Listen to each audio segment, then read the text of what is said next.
Bienvenidos a la clase de conceptualización de caso o formulación de casos. Son dos términos que son sinónimos. Entre los terapeutas conductuales suele ser un poco más común hablar de formulación de caso, y entre los terapeutas cognitivos o cognitivos conductuales es más común hablar de conceptualización, pero básicamente lo que se hace es lo mismo.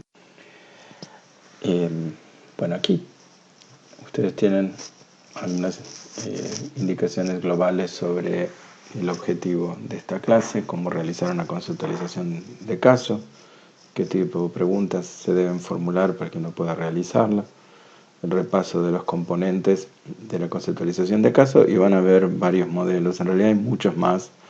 Aquí estamos usando un modelo de conceptualización de caso más bien típico de la terapia cognitiva conductual estándar, pero obviamente que hay formatos diferentes. Aquí tienen alguna bibliografía de referencia para leer y comprender los conceptos fundamentales de esta clase. Una conceptualización de caso tiene que tener coherencia interna. Esto debe ser un conjunto de hipótesis que me permitan relacionar los factores de origen, de gatillado y de mantenimiento de un trastorno, junto con todos los otros datos relevantes con los que yo cuento de un paciente. Lo principal en una conceptualización de caso es la utilidad clínica. Esto tiene que servir para tratar, para planificar y para tratar un caso. Y en ese sentido es donde reviste bastante superioridad respecto de un diagnóstico DSM o de la Clasificación Internacional de Enfermedades, que, como ustedes vieron en clases anteriores, suelen, además de tener los problemas de validez o de confiabilidad diagnóstica, tiene el problema de que no siempre tiene mucha utilidad clínica. Recuerden que la conceptualización es un conjunto de hipótesis y por lo tanto eso se irá rectificando o refinando a lo largo de todo el tratamiento a medida que vayamos incorporando información. No es una tarea finalizada luego de una primera entrega. Aquí tenemos los componentes de una conceptualización de caso usando el modelo de Jackie Parsons, que es un modelo bastante amable. Van a ver ahora seguidamente cada uno de estos componentes. En primer lugar, la lista de problemas. En general, cuando las personas nos consultan por ciertos síntomas que están relacionados con algún trastorno o trastornos, pero también suelen consultarnos por problemas que puedan o no estar asociados a estos trastornos. Entonces, aquí tenemos estas preguntas básicas. ¿Por qué nos consulta la persona? ¿Qué síntomas, qué dificultades tiene en la vida cotidiana? ¿Y qué áreas de la vida están afectadas por estos síntomas o problemas? De hecho, si ustedes ven en la organización del DSM, van a ver que hay una parte del DSM dedicada a los trastornos y otra parte dedicada a problemas que son frecuentes motivos de consulta a los profesionales, a los psicoterapeutas. El ejemplo clásico son los problemas de pareja. Los problemas de pareja son un motivo frecuente de consulta, pero no son necesariamente algo relacionado con psicopatología. El diagnóstico es una de las piezas importantes de la conceptualización. Tenemos que ver los síntomas, el curso de esos síntomas. Pero recuerden algunos criterios que no son síntomas, que también son importantes para realizar un diagnóstico. Tengan eso presente. El cumplimiento de criterios diagnósticos del DSM, de la CIE, con frecuencia excede la mera cuestión de los síntomas presentes. Bueno, el eje transversal, ¿qué criterios cumple? Si es que cumple alguno para algún trastorno mental, qué tipo de trastorno mental, cuáles son los síntomas que predominan. Y si esto es una pequeña guía de uso del DSM, bueno, buscaremos nuestras hipótesis en el apartado del DSM que creemos que responde mejor al tipo de sintomatología y de curso que presenta el paciente. Cuando trabajamos con un paciente con trastorno del ánimo, uno de los grandes desafíos que tenemos es justamente ver si el paciente tiene algún tipo de problema monopolar o bipolar. En el DSM-4 se hablaba de trastornos del ánimo y se los separaba entre monopolares y bipolares. Ahora el DSM-5 habla de trastornos depresivos y de trastornos bipolares. No han modificado demasiado, pero Recuerden un punto importante: como los trastornos del ánimo se presentan en forma episódica, necesitamos tener información sobre episodios previos con frecuencia para poder sacar alguna conclusión diagnóstica válida. Bueno, aquí tienen la clasificación muy básica de los trastornos del ánimo según el DSM-5. Y el otro foco característico en el DSM es la diferencia entre cuadros episódicos y cuadros crónicos. Normalmente la depresión mayor es una depresión monopolar que se presenta en episodios que tienen un inicio y una duración de entre 6 a 9 meses y que habitualmente tienen remisión completa, pero también hay trastornos que son persistentes, que puede ser la distimia, cuando estos son síntomas leves que persisten por más de 2 años, o puede ser depresión mayor crónica cuando los síntomas son mayores y persisten por más de 2 años. Cuando se trata de un trastorno de ansiedad, una pregunta clínicamente muy útil es exactamente a qué le teme el paciente. Esta es una pregunta que es más sutil de lo que parece, porque por ejemplo, cuando los pacientes temen subir al ascensor, habitualmente no es que le tienen miedo al ascensor, en realidad tienen miedo a experimentar un ataque de pánico en el ascensor. Cuando suben a un avión, la mayoría tiene temor de tener un ataque de pánico dentro del avión, eso es el diagnóstico de agorafobia, y una minoría tiene temor a que el avión se caiga, eso es fobia a volar. Discriminar esos temores es extremadamente importante para el diagnóstico, pero fundamentalmente para el tratamiento. Si nos equivocamos en eso, probablemente diseñemos un tratamiento menos eficaz. El paciente tiene un trastorno alimentario.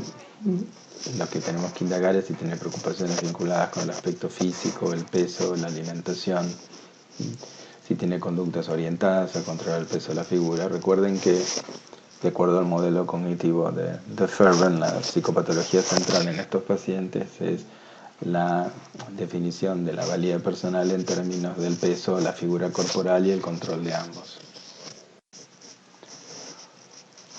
Bueno, como dice aquí, también tenemos que preguntarnos por la evolución del trastorno. Como decía el psiquiatra Emil Kraepelin, uno de los criterios fundamentales para establecer un diagnóstico es el curso de una patología. Entonces, estamos hablando de un episodio único, estamos hablando de recurrencia, estamos hablando de un trastorno crónico, estamos hablando de un trastorno episódico. Hay comorbilidades, no las hay, si hubo tratamientos previos, cuál fue el motivo de consulta y qué respuesta tuvo el tratamiento.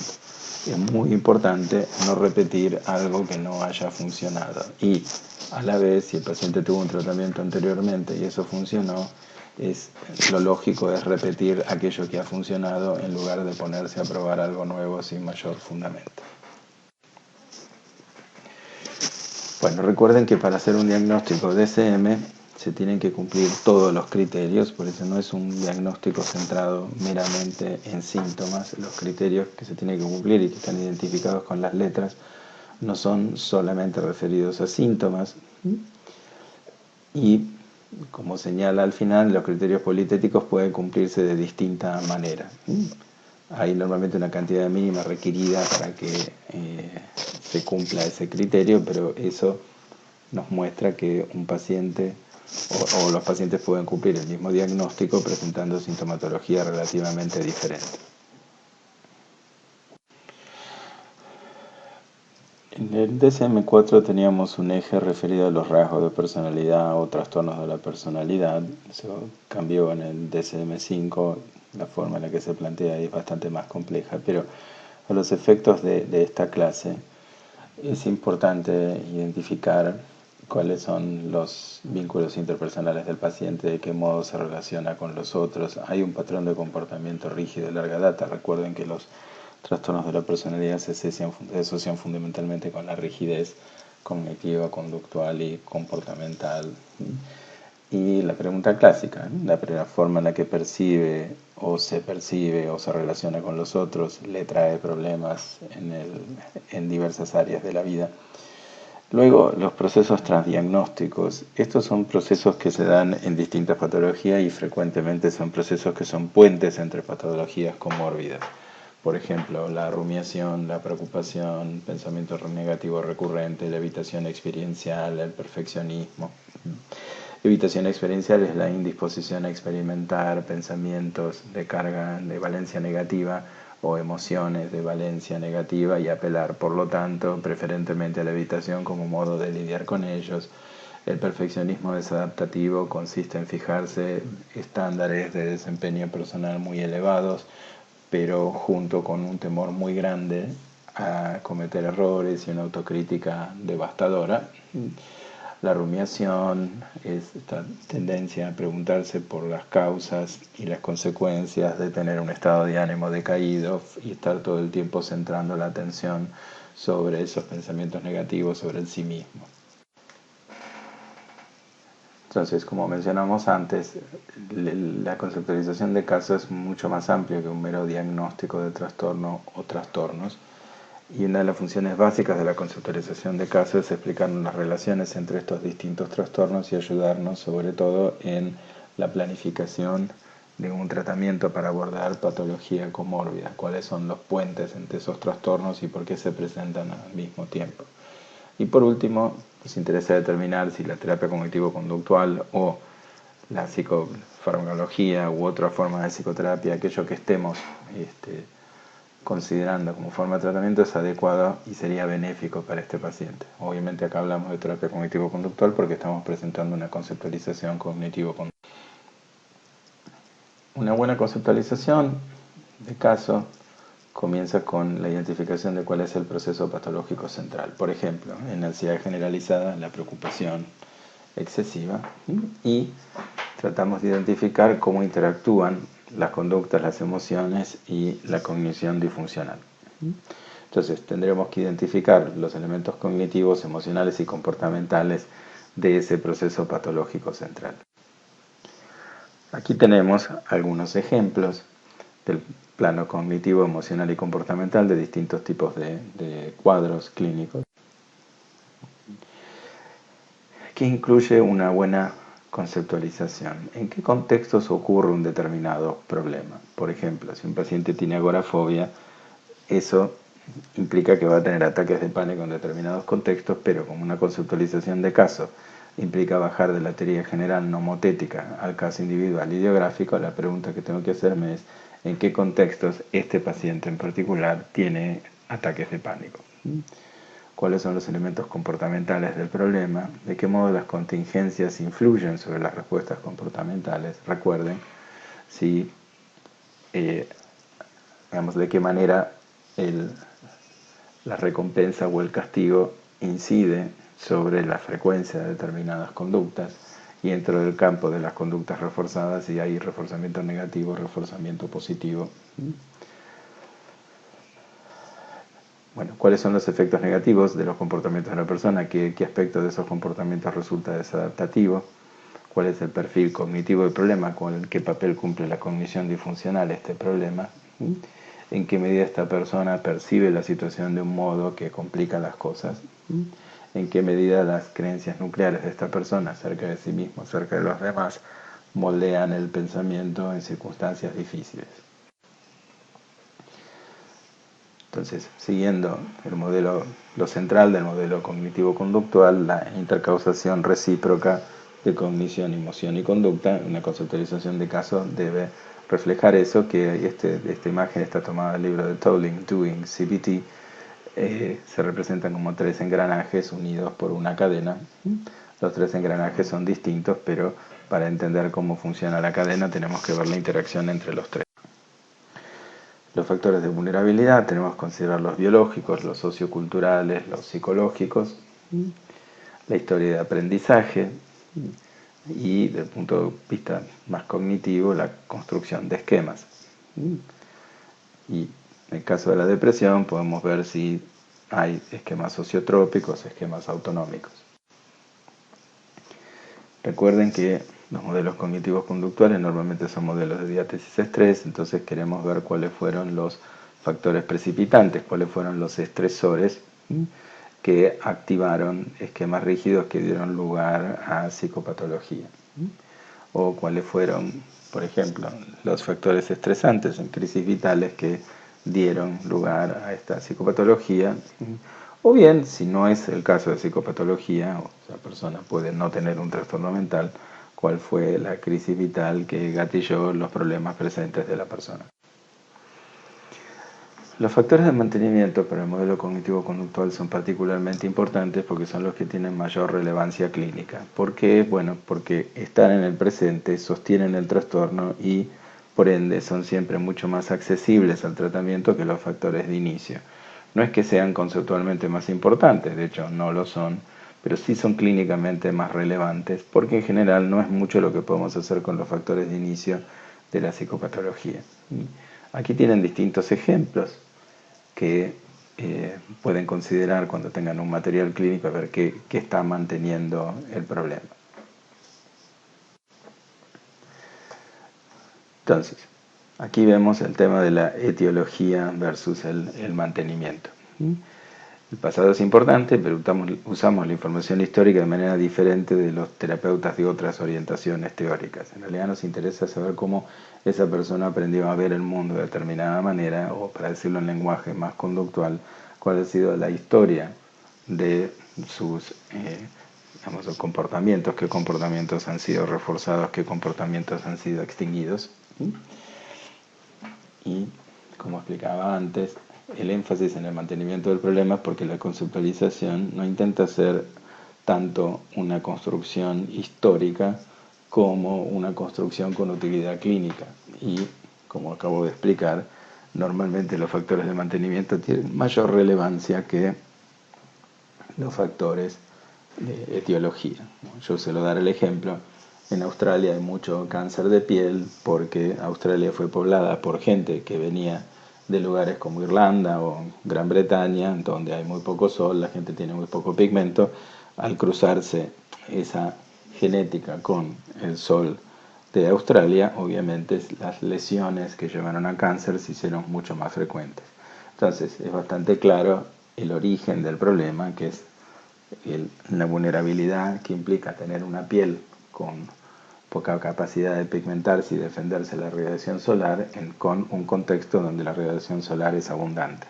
Pero por supuesto, si tenemos que trabajar para prevenir el cáncer, no vamos a poder hacer mucho con la genética, pero sí mucho con el comportamiento de las personas, que deben evitar la radiación solar o ponerse protectores solares para evitar las consecuencias negativas de la radiación solar.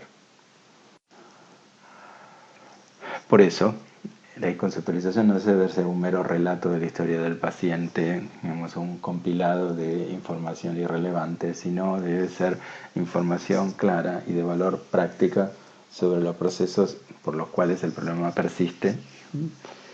Entonces, hablamos aquí de conceptualización sustanciosa tomando un poco aquello que dice Tolling en su libro, el que acabo de mencionar.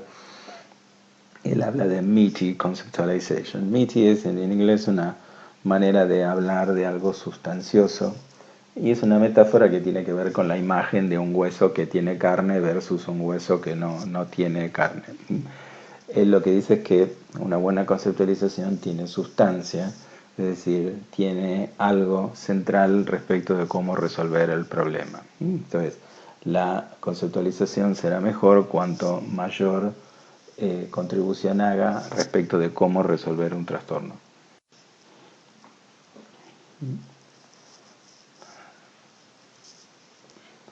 Entonces, si la queja de un paciente deprimido es sentirse menos deprimido, podemos hacer varias cosas. Una es, podríamos pensar que si modificamos la forma en la que la persona percibe la realidad, va a mejorar el ánimo, pero también podemos pensar que si mejoramos su capacidad de resolución de problemas, su ánimo pueda mejorar.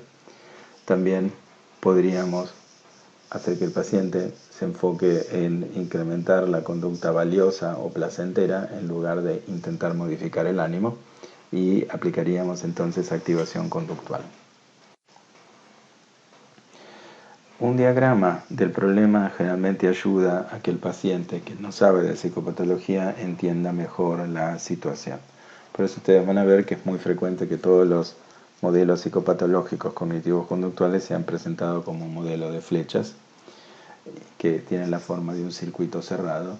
Cada una de esas flechas normalmente representa un blanco potencial de tratamiento. Ahora, nosotros conocemos los modelos, pero los pacientes no. Entonces esos diagramas nos permiten a nosotros presentarle al paciente con mayor claridad de comprensión cómo se desarrolló su problema, pero fundamentalmente cómo se está manteniendo, cómo se cierra el circuito que mantiene esa patología.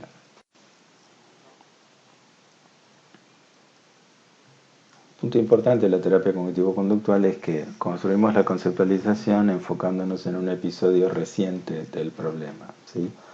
En este modelo nosotros podemos confiar en que cada episodio de un problema va a reflejar acabadamente los principales mecanismos que dan lugar a la psicopatología en general. Y a su vez tiene la enorme ventaja de que resulta mucho más fácil para el paciente comprender la aplicación del modelo en una situación específica que explicado en general.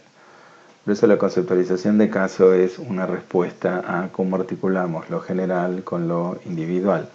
En lo que en general se nos acusa de no tener en cuenta la subjetividad. Bueno, en realidad, cuando hacemos una conceptualización de caso, lo que estamos haciendo es justamente atender a la singularidad de cada paciente y, en particular, cuando tomamos una situación singular para una persona singular, adaptamos la teoría general para que pueda dar respuesta a por qué pasó lo que pasó en esa circunstancia específica y reflexionar acerca de cuáles serían los cambios necesarios para lograr.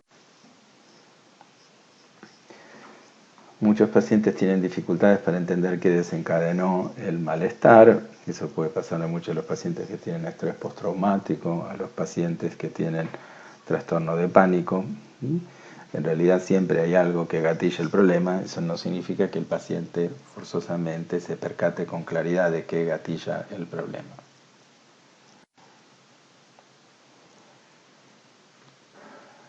Y una de las cosas que suelen ocurrir sin que los pacientes se percaten con mucha claridad es el problema de los sesgos atencionales. Por ejemplo, las personas con ansiedad generalizada tienen un sesgo atencional automático hacia la amenaza, por ende notan cualquier amenaza, sobre todo futura, con mucha rapidez y luego mantienen la atención enfocada en la amenaza, lo cual obviamente lleva a que su experiencia de ansiedad sea persistente, sea continua. Los pacientes con trastorno de pánico prestan mucha atención selectiva a sus sensaciones corporales de activación autonómica. Cuando tienen alguna sensación por el estilo, le prestan mucha atención, involuntariamente con esto la mantienen y la exacerban y luego sacan la conclusión de que efectivamente algo malo ocurre porque están esas sensaciones en una intensidad. Bueno, aquí tenemos un ejemplo reciente con una paciente con trastorno de y aquí tenemos la conceptualización completa de una situación de episodio de pánico. Este es un gráfico, como yo les decía antes, que ayuda a que los pacientes entiendan cómo se relaciona cada una de las cosas que pasan, cada uno de los elementos del trastorno y cómo contribuyen a que se gatille y se mantenga.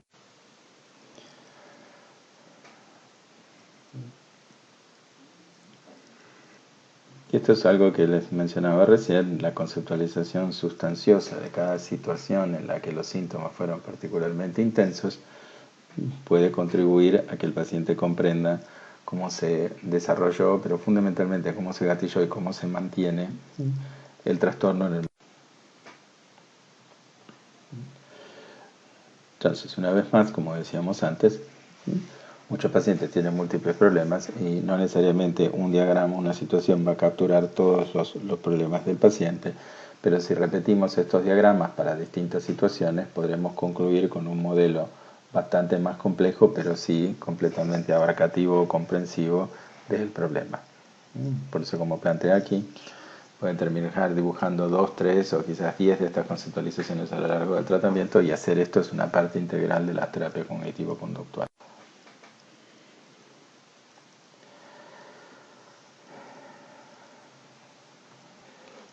El diagrama debe incluir ciertos procesos básicos, el proceso patológico central, las respuestas emocionales, cognitivas, conductuales, los sesgos atencionales y de memoria que se puedan observar, el papel del condicionamiento clásico, las contingencias, las creencias centrales y eventualmente los déficits de habilidades. Algunos pacientes tienen problemas porque carecen de las habilidades necesarias para tener cierto éxito en cierta área de la vida.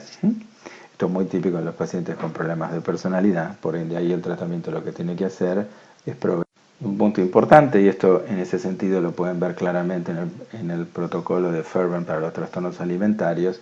Si bien el modelo psicopatológico puede incluir varios mecanismos, eso no quiere decir que todos los pacientes tengan todos esos mecanismos. Por ejemplo, las personas con bulimia nerviosa suelen usar como estrategia compensatoria el vómito, pero no todas las personas que tienen trastornos alimentarios usan como estrategia compensatoria el vómito. Entonces, parte de la tarea del terapeuta es determinar si esos mecanismos están presentes en ese paciente en particular, y por supuesto la conceptualización solo se tiene que centrar sobre aquello que le pasa al paciente. No hacemos ni psicoeducación ni intervenciones sobre problemas que el paciente.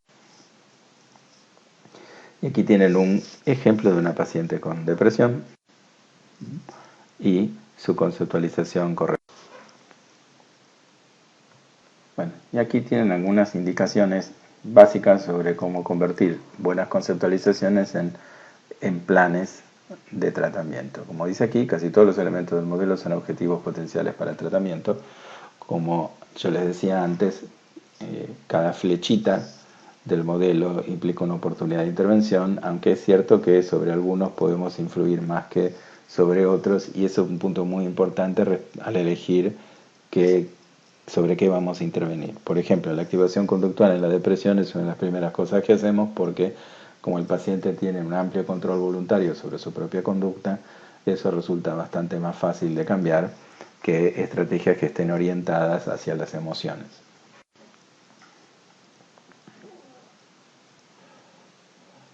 Aquí ven algunas opciones para lidiar con conductas desadaptativas. Por ejemplo, si las conductas desadaptativas son fundamentales para el problema, la primera opción sería prescripciones directas de conductas más adaptativas y ensayar eso en sesión. Otra opción es practicar una respuesta competitiva. Por ejemplo, si uno no puede cantar y silbar al mismo tiempo. Escribir una respuesta competitiva sería de una persona que no tiene que cantar, por dar un ejemplo bobo, que silbe, digamos, al mismo tiempo. O ejemplos mucho más clásicos, el último es interrumpir las conductas de evitación y afrontar las situaciones que provocan miedo o ansiedad en los trastornos de ansiedad, o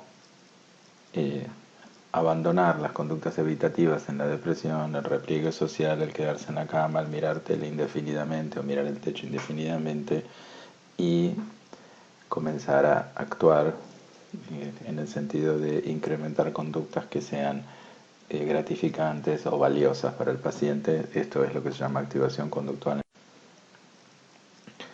Con las emociones de valencia negativa, emociones desagradables, las sensaciones fisiológicas,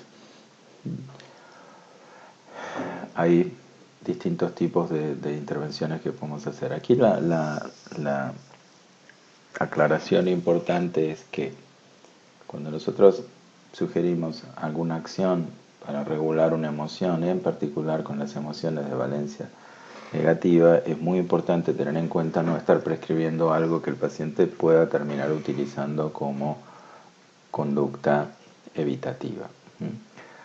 Por ejemplo, que un paciente se distraiga puede ser adaptativo si la distracción es afrontamiento, pero puede ser fácilmente convertible en evitación si la persona empieza a usar la distracción como una estrategia evitativa. Y lo mismo pasa con la relajación.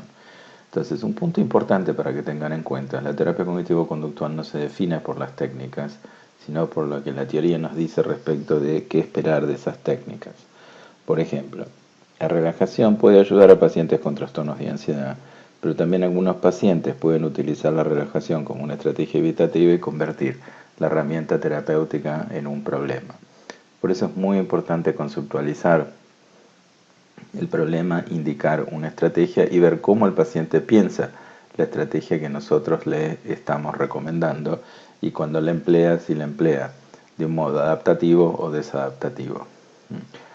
Otra serie de intervenciones que han sido muy utilizadas y se han vuelto muy populares en los últimos 20 años tienen que ver con habilidades para tolerar mejor el malestar. Por ejemplo, la práctica de la aceptación plena de emociones de valencia negativa, que tiene mucha raigambre en la tradición budista, que verán mencionadas más en detalle en la clase relativa a mindfulness y bienestar.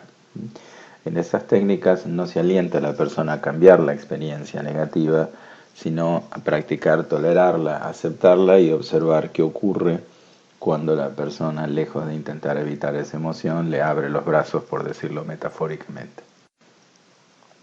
Y por último, trabajar sobre la perspectiva cognitiva, sobre cómo la persona interpreta la situación y cómo las creencias desadaptativas pueden generar sufrimiento. Entonces, por citar un ejemplo, una paciente entendí hace algún tiempo que lloraba amargamente porque cumplía 30 años y no se había casado, donde ustedes lo que ven es que efectivamente esa persona cree que los 30 años son la edad límite para casarse y que de no casarse hasta ese momento su vida va a involucrar toda una serie de fracasos, no alcanzar los sueños, etcétera, etcétera. Ustedes pueden ver ahí los supuestos, digamos. Uno de los supuestos es que las personas casadas van a ser más felices que las que no se casan. Y el otro supuesto es que casarse después de los 30 años es bastante poco probable. El otro supuesto es que casarse antes de los 30 garantiza con alta probabilidad de felicidad, etcétera, etcétera. Entonces, no podemos decir esa persona no sufre tanto por lo que le ocurre, sino por el significado catastrófico que le asigna a lo que le ocurre. Bueno, y aquí hay distintas opciones para intervenir. Por ejemplo, si una persona tiene un sesgo atencional, podemos hacer un entrenamiento atencional para lidiar con él. Si una persona tiene déficit de habilidades conductuales, el tratamiento claramente deberá proveer de alguna manera esas habilidades necesarias. O, por último, el primer caso, si una mujer está deprimida porque tiene una pareja que le pega, lo más lógico sería trabajar modificando el contexto, es decir, alejando a esa persona, ya sea pudiendo sacarla del hogar o haciendo que no esté en contacto con una persona que es víctima de la violencia, en lugar de trabajar primero sobre las consecuencias que podrían ser los síntomas depresivos, el malestar de la paciente. De hecho, trabajar con una persona deprimida porque es víctima de violencia sin intentar modificar la violencia es invalidante. También podemos trabajar modificando las contingencias de una persona. Esto es tratando de ver cómo modificando recompensas y castigos uno puede lograr conductas más adaptativas. De hecho, tengan presente que siempre es mejor tratar de modificar la conducta humana modificando las recompensas antes que usar el castigo. Y recuerden además que el reforzamiento positivo intermitente tiende a ser el más potente para modificar un patrón de comportamiento. Si una persona tiene un sesgo de memoria, bueno, tratar de intervenir para que la recuperación de información, la recolección de datos pueda hacerse sin ese sesgo. O bien trabajar con esquemas, con creencias nucleares. Si estas creencias nucleares, por ejemplo, yo mencionaba antes el caso de esta chica que pensaba que la felicidad dependía de estar casada. Bueno, eso dice bastante acerca de cómo piensa acerca de sí mismo, acerca de los demás y acerca de las relaciones. Algunas estrategias van a tener más chances de funcionar que otras con determinados pacientes, y esto es un ejemplo de la adecuación de lo nomotético a lo ideográfico. Los buenos terapeutas, además de saber mucho de evidencia de qué funciona, también son buenos para elegir dentro de aquello que funciona, que parece ser lo que tiene más chance de funcionar con un determinado paciente. Porque como ustedes saben, hay muchas intervenciones que funcionan y hay muchas maneras de lograr lo mismo, pero algunos pacientes son más receptivos a alguna de esas estrategias que otros. Bueno, tengan presente que el proceso patológico es un ciclo que siempre tiene autoperpetuación, pero justamente se perpetúa por los factores de mantenimiento. Si los identificamos y los modificamos, es muy difícil que el proceso patológico logre perpetuarse.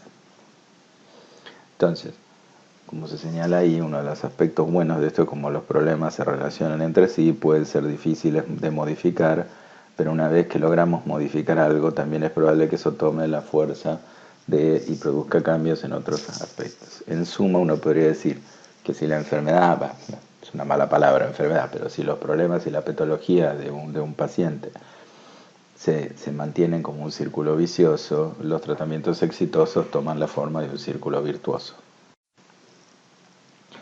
Bueno, entonces, algunas cuestiones de resumen. Una conceptualización sustanciosa, como le gusta llamarla a Tolling, no es simplemente una narración sobre un paciente, no es un historial, sino que nos da claves, objetivos significativos para una intervención exitosa. Los blancos pueden ser los síntomas, eso no es lo más importante, pero no deja de ser importante, pero particularmente los mecanismos que mantienen esos síntomas o los resultados funcionales de esos síntomas. En particular, el blanco central de la terapia cognitivo-conductual son los mecanismos que mantienen los síntomas. Es decir, a nosotros no nos interesa tanto el formato que tome la evitación en sí, eso puede tomar miles de formas distintas. Lo que nos interesa es que el paciente apele a la evitación como una estrategia. Entonces, si el paciente deja de evitar, la probabilidad de que todo se resuelva es muy alta. Las conceptualizaciones sustanciosas, como dijimos antes, se aplican, así como tenemos conceptualización de caso, tenemos conceptualización de situación. Entonces, tomando 2 o 3 situaciones relevantes, podemos entender cómo piensa, cómo siente, cómo actúa el paciente.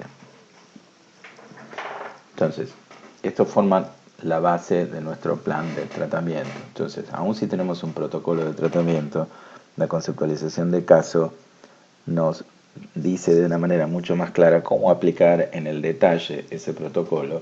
Y cuando no hay protocolos de tratamiento para pacientes que tienen condiciones complejas o inclusive tienen un trastorno para el cual todavía no hay tanta evidencia que apoye un protocolo, entonces nos ayudan enormemente para ordenar y guiar el proceso terapéutico.